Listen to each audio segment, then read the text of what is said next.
Let's talk about Vanderpump Rules because it is the number one show right now. I think I saw over 2 million people watch the reunion live, which is insane. It's a series high.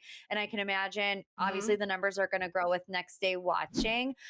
Let's start with the one on one sit down interviews. We see Andy just with Tom, we see Andy just with Ariana, and just with Raquel. We didn't get a whole lot of information from those yet, but what do you make of them doing those one on one sit down interviews? I think it was needed. It's actually what I was picturing when like those came out. Like, there's gonna be individual interviews. I actually thought it was gonna be Tom and Raquel in an interview and then Ariana interview. So I'm really glad that Tom Mm, and Raquel didn't do one together because just like vomit, right? I don't think anyone really wants yeah. to see that. But I think Ariana is doing so well, and she has the receipts with those text messages and the way she described Tom of like coaching Raquel. And also, this is the first reunion where Katie and Ariana are not sitting next to the Toms.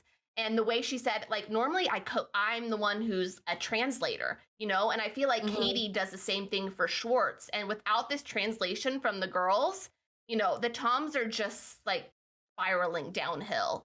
And I don't think we realized how much of just the Toms suck, because Yeah. Katie and Ariana really like protected them, and I think were like kept them in line a little bit. I don't know. What did you think? Yeah, I mean, look, tension is running so high. I watched the pumped up version on Peacock. So Me I too. know a lot of people were complaining because, every explicit word was bleeped out and you couldn't even understand like what their sentences were trying to say because obviously it was edited for cable television. The parts that I found super interesting was we get this added scene in the pumped up version where there's this deleted scene from the finale where Sheena says that Raquel told somebody that Tom Sandoval is the one that planted the seed that they were in an open relationship in April. So when you look at that and you say, oh my gosh, they were at Coachella and Tom Sandoval was already telling Raquel in April that they were in an open relationship. To me, that's like Tom Sandoval was playing the long game with Raquel. Oh They yeah. didn't actually hook up until the end of August. And you say that in April. So your whole spiel of this kind of, oh, this just happened and I couldn't control myself. It's like, no, you planted the seed, 3 or 4 months ago. And then later it comes to fruition. I thought that was really bad for Tom. I also thought it was really bad that they didn't have their timeline straight. I mean, in the sit down interview, Tom Sandoval says Schwartz found out in January. Then they get on the stage Hmm. and Schwartz says he found out in August. And it just makes both Toms look like liars. It makes them look like liars. Tom, when did you find out that they're fing, dude? Late August. He told me Late that August? Yeah. Oh What? no. That's Did when you you guys told not me. put your timelines together to match? I want to ask you what your opinion was of Lala and James Kennedy. King and queen.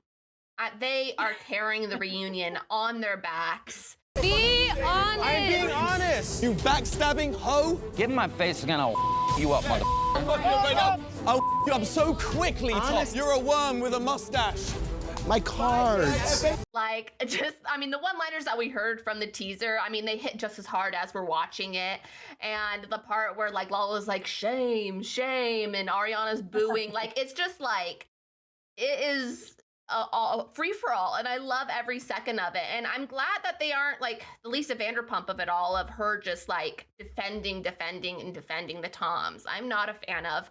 And I was really proud of Lala and Ariana. She had a moment with Lisa too of like sticking to their opinions. And I think they still did it Mhm. respectfully, but I personally think that Lisa is in the wrong camp.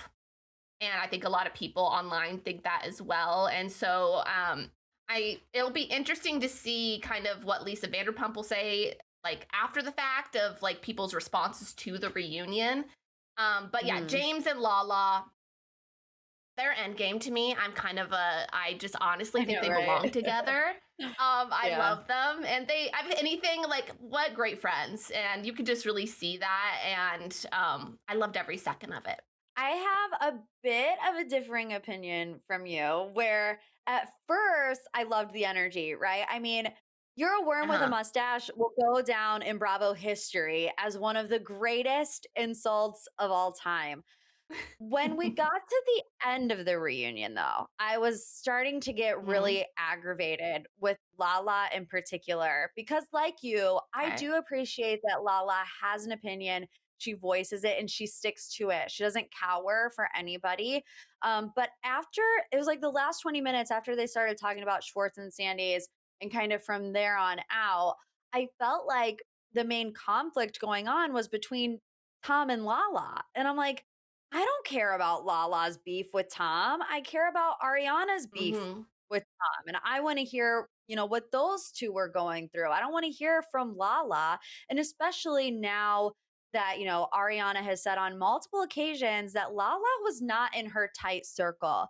To me, it just Mhm. feels like, I know it's Lala's personality where she is very outspoken and she's very passionate, and I can appreciate that. But on the other hand, I think you have to know when is the appropriate time for you to be the loudest person in the room.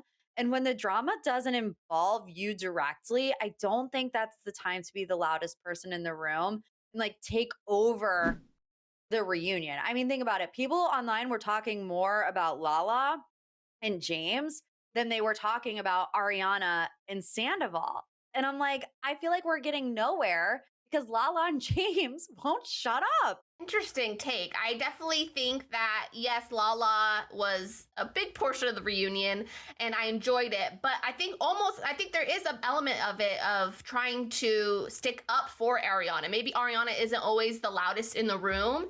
And so maybe she kind of felt that protectiveness of like, okay, if Ariana's not going to say it, I will.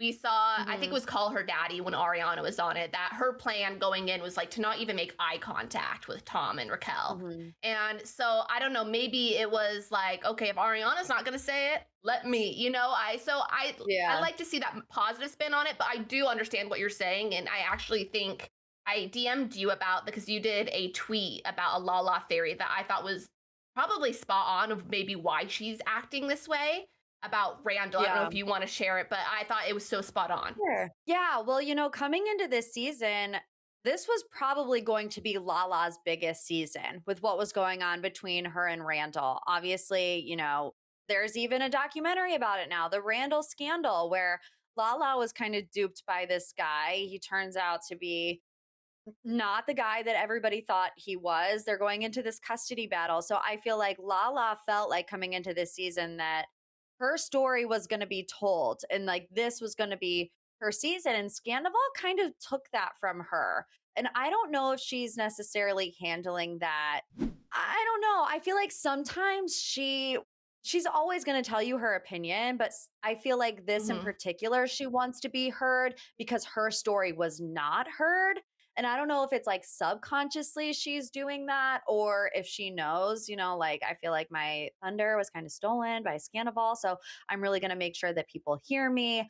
But I don't know. That's just my personal opinion. I did hear her on Jeff Lewis live say that she was upset, that people didn't get to see what was going on with her and Randall. When you think back to the first 3 episodes, what were they about? It was about Lala and Schwartz not being able to be friends because Schwartz was still Hmm. friends with Randall. So I really saw it going down that road. And now that we've kind of really taken a hard left, I think Lala is trying to make up for that. That being said, she's entertaining and you cannot deny that. Even if sometimes you're like, Lala, just for a second, can you be quiet? She's not going to. But obviously, next week, we get Raquel in the actual reunion studio, which I'm looking forward to. I felt like the last half of part one kind of dragged.